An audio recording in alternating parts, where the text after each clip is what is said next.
اگر ہمیں کوئی شخص کہتا ہے کہ شب برات کو اٹھ کے نفل نہ پڑھو تو بھائی نفل ہم نے پڑھنے اللہ کی رضا کے لیے، ہمیں کسی بندے سے ڈگری لینے کی ضرورت نہیں، نہ تو ہمارے اور رب کے درمیان معاذ اللہ کوئی وسیلہ ہے کہ تو کہے گا تو پڑھیں گے، جب دل کرے گا پڑھیں گے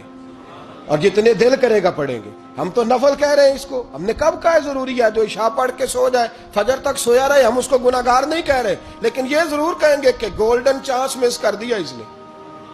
چانس مس کیا ہے، یہ تو اللہ کی رحمت کا موقع تھا۔ حضرت سیدہ عائشہ صدیقہ رضی اللہ تعالی عنہ ارشاد فرماتی ہیں کہ شعبان کی 15ویں رات تھی، یعنی شب برات کی رات، فرماتی ہیں شعبان کی 15ویں رات تھی، میں نے اچانک نظر ڈالی تو حضور میرے بستر میں تھے، پھر میری نظر پڑی تو حضور نہیں تھے،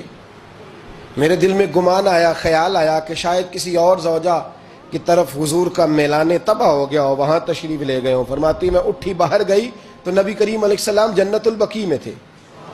قریب ایک جگہ پہ حضور دعائیں مانگ رہے تھے۔ فرماتے میں گیا تو حضور فرمانے لگے ابو بکر کی بیٹی تو نے کیا گمان کیا کہ اللہ کا رسول تیری حق تلفی کرے گا؟ عرض کی حضور آپ مالک ہیں، کہیں اور جانا چاہیں تو میری طرف سے پابندی نہیں۔ کہتی ہے وہاں کھڑے کھڑے میرے رسول کریم نے بیان فرمایا، یہ ترمذی کے لفظ ہیں، حضور نے فرمایا عائشہ یہ شعبان کی 15ویں رات ہے، مدینے میں سب سے زیادہ بکریاں بنو کلب کا قبیلہ پالتا تھا،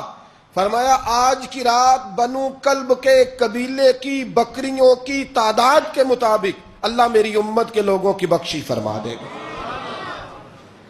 یہ وہ رات ہے۔ جناب عائشہ صدیقہ رضی اللہ تعالیٰ عنہ نے بات رات کو سنی تنہائی میں نبی پاک سے، رات کو تنہائی میں حضور سے سنی،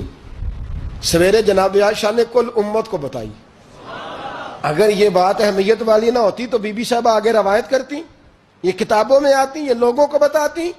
حضرت عائشہ نے روایت کیا اور مولا علی شیر خدا نے تو کھل کے کہا، ابن ماجہ میں حضرت علی سے پیار کرنے والوں کے لیے الگ عنوان، مولا علی نے کھل کے فرمایا شعبان کی 15ویں رات کو رات عبادت کرنا اور سویرے روزہ رکھنا۔ حضرت علی کا لفظ بائی نہیں سیاستہ میں، رات کو عبادت کرنا، دن کو روزہ رکھنا۔